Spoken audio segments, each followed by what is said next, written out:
I'm Brian. I'm Steve. And this is the Brian and Steve Show. Yeah!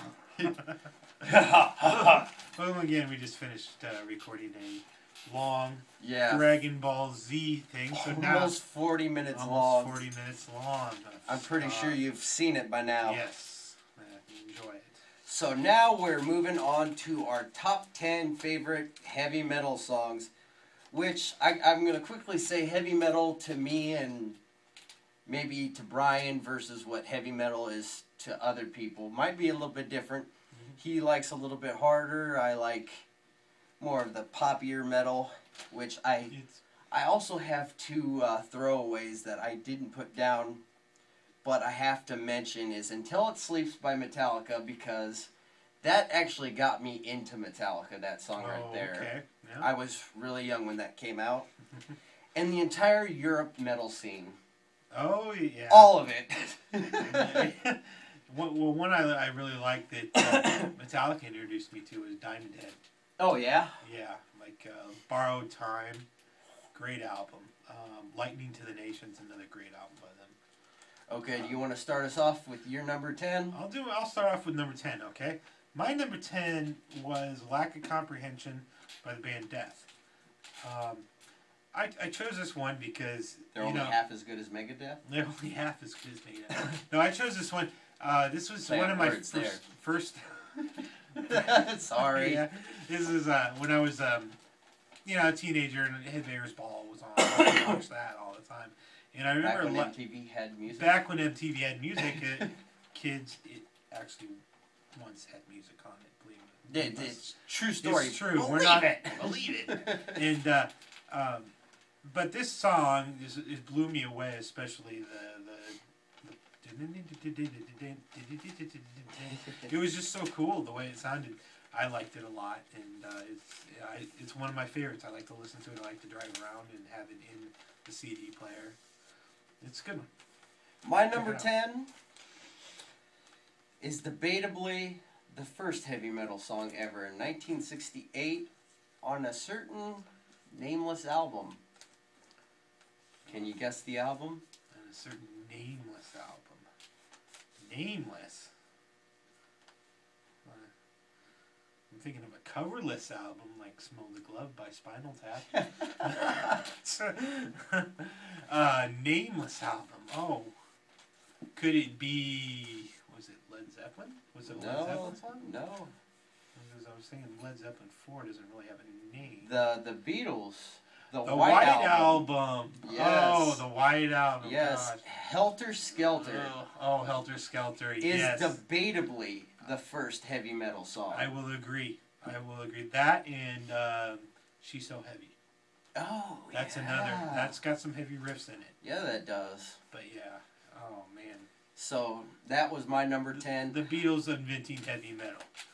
Basically. You know, that's gonna have if people watch this, there will be so many arguments below. Be like, that's not heavy metal, or you gotta. It's 1968. Yeah. Flowers, peace, love, marijuana. Yeah. You know. I know. Helter Skelter. Yeah. Yeah, Helter Skelter. Before its time, really. Yes. And what else was I gonna say about Helter Skelter? It just prior to the murders. Prior to the murders, which. They were nuts. The really heavy beat.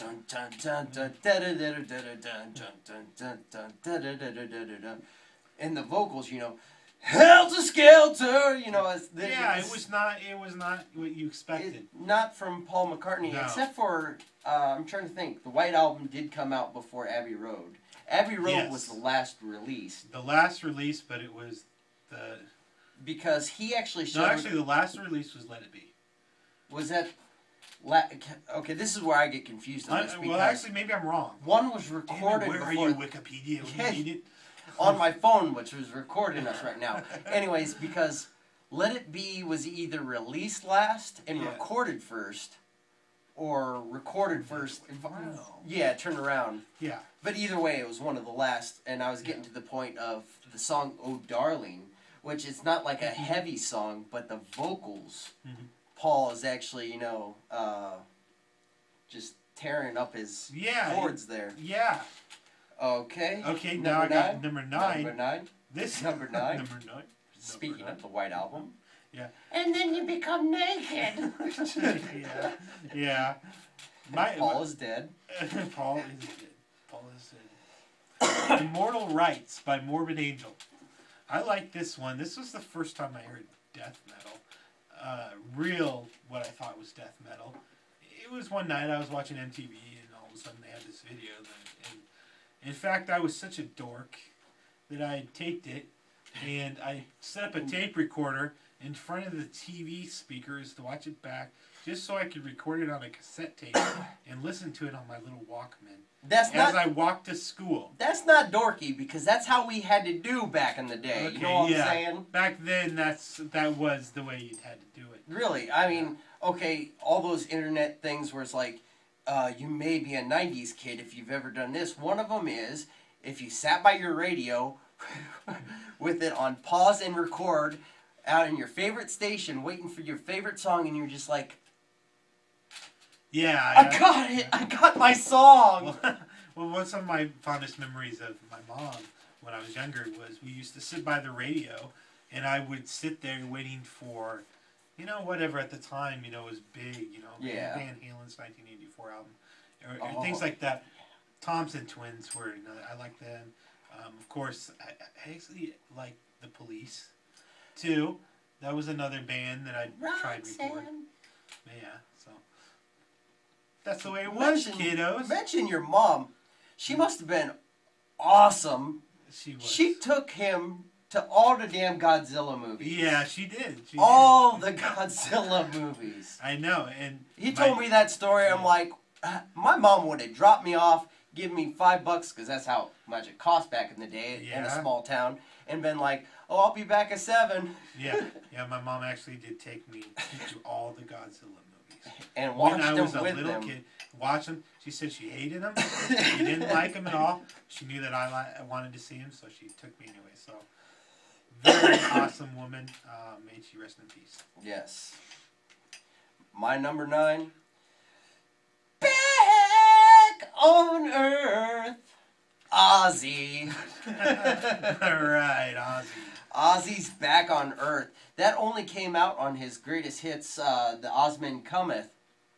That song, I had a really hard time picking an Ozzy song, especially when it came to metal, because my other favorite Ozzy song is L.A. Tonight. The End of Osmosis. That's not heavy metal, though, so I couldn't put that one down. Sorry about my vocals earlier. I'm just getting over a cold. But he suffers for his art. Yes, I do. He suffers for it. Yes. I eat the paint chips.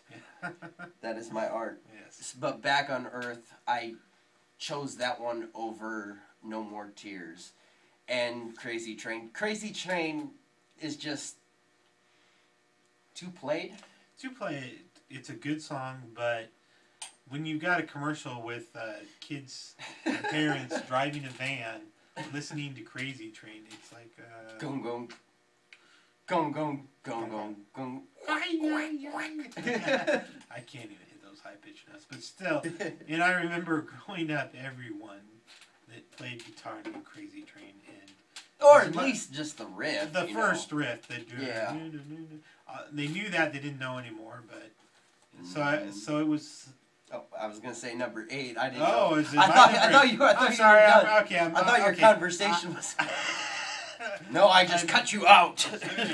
It's now just the Steve show. It's the Steve show. I control. I run things here.